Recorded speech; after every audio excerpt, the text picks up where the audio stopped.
ఓం శ్రీ గణేశాయ నమః. ఓం శ్రీ విష్ణురూపాయ నమఃశివాయ. నమస్కారం అండి. 2024 మే 1వ తేదీ నుంచి గురుగ్రహ స్థాన మార్పిడి అనేది జరగబోతున్నది. అంటే ఈ యొక్క 2024 మే 1వ తేదీ నుంచి 2025 మే 14వ తేదీ వరకు కూడా గురుగ్రహం వృషభ రాశిలో సంచారాన్ని చేయబోతున్నారు. ఈ ఒక వృషభ రాశిలో ఏదైతే సంచారం ఉందో ఈ ఒక సంచారం ద్వాదశ రాశుల వాళ్ళకి ఎలాంటి ఫలితాలు వస్తున్నాయి అని చూసే ప్రయత్నం చేద్దాం. దానికన్నా ముందు ఈ 2023వ సంవత్సరంలో గురువు గారు మేషరాశిలో సంచారం చేసేటప్పుడు రాహుతో కలిసి సంచారం చేశారు. పైగా శని దృష్టిలో పడ్డారు. సో అందువలనే 2023లో కొన్ని మనము సంఘటనలు చూసుకున్నాం. రాజకీయ సంఘటనలు కావచ్చు, ఆకస్మికంగా మార్పులు, కొన్ని అపఘాతాలు కావచ్చు, ఆర్థికపరమైన ఇబ్బందులు. సో ఇలాంటివన్నీ కూడా మనము చూసాము. ఎందుకు అంటే గురువు గారు ఒక్కరే ఉన్నప్పుడు ఇచ్చే ఫలితాలకి గురువు రాహుతో కలిసినప్పుడు లేదా శనితో కలిసినప్పుడు, శని దృష్టి పడ్డప్పుడు ఇచ్చే ఫలితాలకి చాలా కూడా తేడా ఉంటుంది, డిఫరెన్సెస్ ఉంటుంది. అంటే 2023 సంవత్సరంలో ఆయన గురువు గారు అన్ని రాశుల వాళ్ళకి కావచ్చు, ఒక భౌగోళికంగా కావచ్చు, ఆయన ఫలితాలని ఎక్కువ ఇవ్వలేకపోయారు. ఎందుకు అంటే రాహుతో కలవడము, తర్వాత శని దృష్టిలో పడడం లాంటివి ఇవన్నీ కూడా ఆయన ఇచ్చే ఫలితాలని అడ్డుకుంటున్నాయి యాక్చువల్లీ. ఇక మీద అంటే 2024 మే 1వ తేదీ నుంచి వృషభంలో సంచారం చేస్తున్నారు. ఈ ఒక వృషభ రాశి కాలపురుష చక్రం నుంచి ఎన్నవ రాశి? కాలపురుష చక్రంలో అంటే కాలపురుష చక్రం అంటే ఏంటి? మన టోటల్ 12 రాశులలో 12 రాశులని కలిపి కాలపురుష చక్రం అని అంటాం. ఈ ఒక కాలపురుష చక్రంలో మొట్టమొదటి రాశి ఏది? మేషరాశి అవుతుంది. ఈ మేషరాశి నుంచి గురువు గారు ఎన్నో రాశుల సంచారం చేస్తున్నారు? ద్వితీయంలో సంచారం చేస్తున్నారు. మనం భౌగోళికంగా చూసుకున్నట్లు కనుకైతే సామూహికంగా ద్వాదశ రాశుల గురించి చెప్పుకునే ముందు అందరికీ ఎలా ఉంటుంది, అన్ని రాశుల వాళ్ళకి అంటే భౌగోళికంగా ఎలా ఉంటుంది చూసుకుందాం.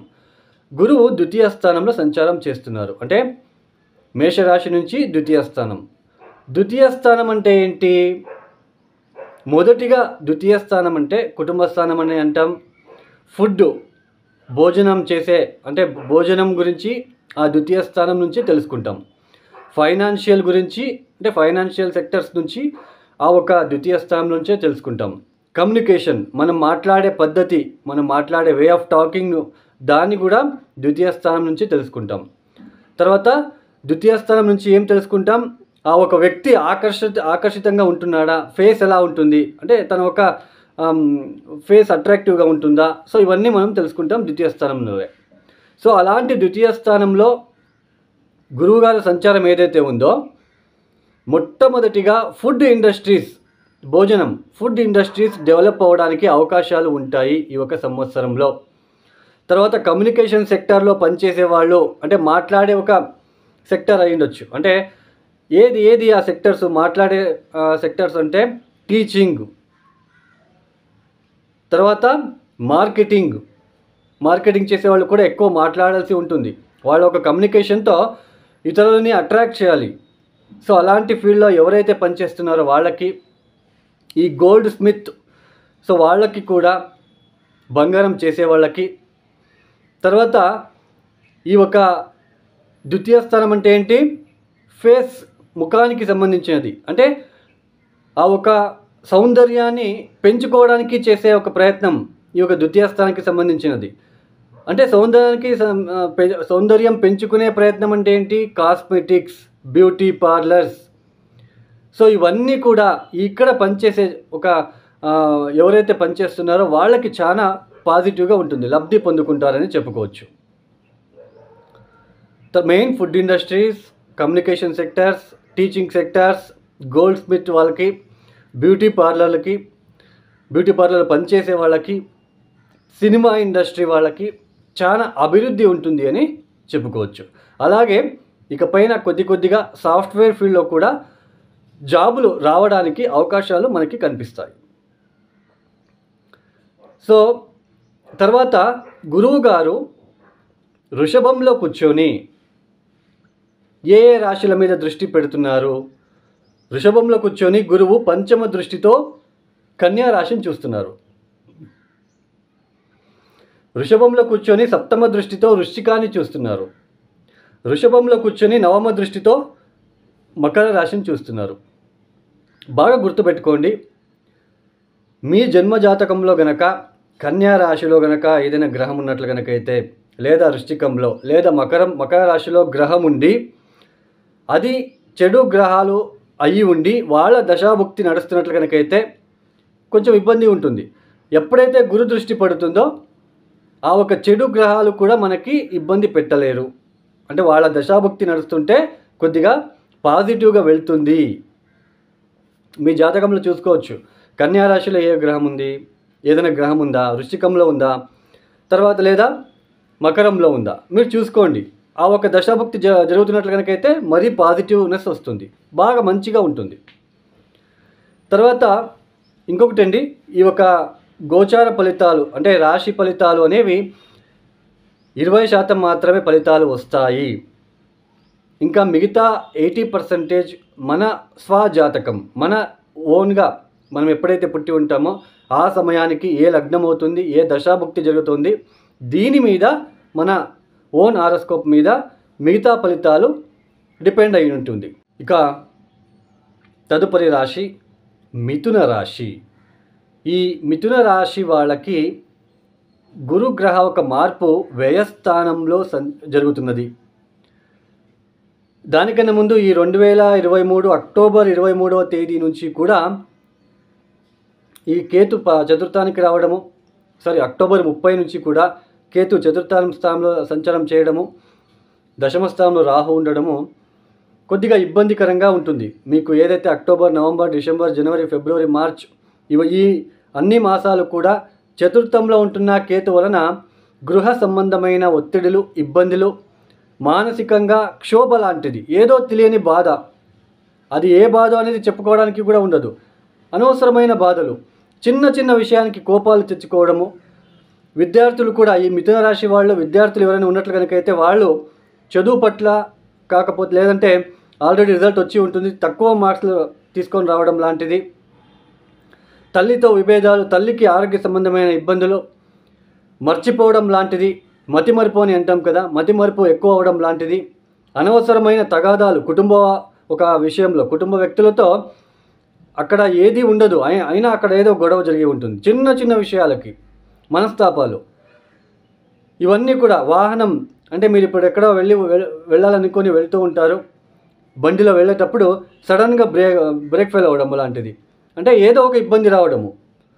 బ్రేక్ ఫెయిల్ అంటే బ్రేక్ కాదండి, ఏదో ఒక ఇబ్బంది, స్టార్ట్ కాకపోవడము, ఒక 2 కిలోమీటర్స్ వెళ్ళిన తర్వాత స్టార్ట్ కాకపోవడము. సో ఇలాంటివన్నీ మీరు చూస్తూ వస్తున్నారు. అయితే ఈ ఒక మే మాసం 1వ తేదీ నుంచి కూడా గురువు వ్యయస్థానంలో సంచారం చేసేటప్పుడు గురుబలం అయితే మిథున రాశి వాళ్ళకి ఉండదు. అయితే తన ఒక పంచమ దృష్టితో చతుర్థాన్ని చూస్తున్నారు, తన ఒక సప్తమ దృష్టితో 6వ స్థానాన్ని చూస్తున్నారు, తన ఒక నవమ దృష్టితో అష్టమాన్ని చూస్తున్నారు. అష్టమం అంటే ఏంటి? ఆకస్మికంగా జరిగే సంఘటనలు. 6వ స్థానం అంటే ఏంటి? రోగ రుణ శత్రువులు. 12వ స్థానం ఖర్చులు. చతుర్థ స్థానాన్ని చూస్తున్నారు. అంటే గృహానికి సంబంధించిన విషయంలో ఆకస్మికంగా ఖర్చులు చేయవలసిన ప్రమేయం ఏర్పడుతుంది. చతుర్థ స్థానం అంటే ఏంటి? గృహము, ఇంటికి సంబంధించిన విషయము, ఆస్తికి సంబంధించిన విషయము, తల్లికి సంబంధించిన విషయము, సుఖానికి సంబంధించిన విషయము, వాహనానికి సంబంధించిన విషయము. ఎప్పుడైతే వ్యయస్థానంలో కూర్చొని అష్టమ దృష్టిని చూస్తున్నాడు, 6వ స్థానాన్ని చూస్తున్నాడు, చతుర్థ స్థానాన్ని కూడా చూస్తున్నాడు. ఆకస్మికంగా గృహంలో ఏదో మార్పిడి చేసుకోవడము, రిపేర్ చేసుకోవడము, వాహనం కొనుగోలు చేసుకోవడం లాంటిది. సో వాటి వలన ఖర్చులు. 12వ స్థానంలో ఉంటాడు కాబట్టి. తర్వాత కుటుంబం నుంచి దూరంగా వెళ్ళిపోవడం, ఉద్యోగం నిమిత్తం కుటుంబం నుంచి ఆకస్మికంగా దూరంగా వెళ్ళిపోవడం లాంటిది, లేదా ఉద్యోగ ప్రయత్నం చేసే వాళ్ళకి మీరు ఉండే చోటు నుంచి చాలా దూరంలో ఉద్యోగం దొరకడం లాంటిది. తర్వాత తల్లికి ఏదైనా ఆరోగ్య సమస్యలు ఉన్నప్పుడు ఈ యొక్క అష్టమం అంటే ఏంటి? హాస్పిటల్, వ్యయస్థానం ఖర్చులు, హాస్పిటల్కి సంబంధించిన ఖర్చులు. 6వ స్థానం అన్న కూడా మనకి ఖర్చులు చూపిస్తూ ఉంది. అంటే తల్లికి సంబంధించిన విషయంలో ఆకస్మికంగా ఖర్చులు రావడం లాంటిది. తర్వాత సైట్ కొనుగోలు ఎప్పుడైనా మీరు చేసి ఉంటారు, ఒక 50% ఇన్వెస్ట్మెంట్ చేసి ఉంటారు. అయితే ఇప్పుడు ఆ ఒక ఇన్వెస్ట్మెంట్ ఇంకా ఎక్కువ కట్టాల్సిన ఒక ప్రమేయం అని చెప్పే ఆస్కారం ఉంటుంది వాళ్ళు. అక్కడ ఎక్కువ మీకు డబ్బు ఖర్చు అవ్వడం లాంటిది ఈ ఒక సంవత్సరంలో మీరు చూడవచ్చు. అంటే ఆకస్మికంగా చతుర్థానికి సంబంధించిన విషయంలోనే ఫోకస్ చేయవలసి ఉంటుంది. ఉద్యోగం విషయంలో కూడా కొన్ని ఇబ్బందులు, అంటే ఆ ఇబ్బందులు ఎలా ఉంటాయి? మీకు ఉద్యోగం లేని వాళ్ళకి ఎక్కడో మీ కుటుంబం, మీరు ఉండే చోటు నుంచి దూరము ఉద్యోగం దొరకడం లాంటిది. తర్వాత ఉద్యోగం ఉన్నప్పటికీ కూడా ప్రమోషన్ కావాలనుకున్నప్పుడు అది ఎక్కడో వేరే చోటు బదిలీ అయ్యి ప్రమోషన్ లాంటిది, అంటే కుటుంబానికి కొద్దిగా దూరము అయ్యే ఆస్కారం ఉంటుంది. ఈ సమయంలో చాలా జాగ్రత్తగా ఉండాలి. ఖర్చుల విషయంలో చాలా జాగ్రత్తగా ఉండాలి. ఆరోగ్య విషయంలో చాలా జాగ్రత్తగా ఉండే ప్రయత్నం చేసుకున్నట్లయితే మరీ మంచిది. ఈ మిథున రాశి వాళ్ళు మీరు తప్పనిసరిగా విఘ్నేశ్వరుడికి పసుపు నీళ్లతో అభిషేకాలు చేయించుకోవడానికి ప్రయత్నం చేయండి. 9 గురువారాలు శనగలని, కేజింబావు శనగలు నానబెట్టేసి బుధవారం రాత్రిపూట, గురువారం ఉదయాన్నే బెల్లంతో కలిపి నా గోచారంలో ఉంటున్న వ్యయ భావస్థిత గురుగ్రహ దోష నివారణ వలని మొక్కుకొని ఎద్దులకి తినిపించే ప్రయత్నం చేయండి. తర్వాత వృద్ధాశ్రమలకి మీకు తగిన సహాయ సహకారాలు, బెడ్షీట్లు ఇస్తారో లేదా మందులు ఇస్తారో, ఏదో చిన్న జబ్బులకి, తలనొప్పికి, జ్వరానికి అలాంటికి ట్యాబ్లెట్స్ ఇప్పించడం లాంటివి చేసుకున్నట్లయితే వచ్చే ఇబ్బందుల నుంచి చిన్నగా బయటపడవచ్చు. సర్వే జనో సుఖినో భవంతు. ధన్యవాదములు. ఈ వీడియో కనుక మీకు నచ్చినట్లయితే లైక్ చేయండి, షేర్ చేయండి. మరిన్ని వీడియోస్ కోసం మా ఛానల్ని సబ్స్క్రైబ్ చేయండి. మీ అభిప్రాయాలు మాకు కామెంట్స్ రూపంలో చెప్పండి. మరిన్ని వీడియోస్ కోసం మా ఛానల్ని సబ్స్క్రైబ్ చేయండి.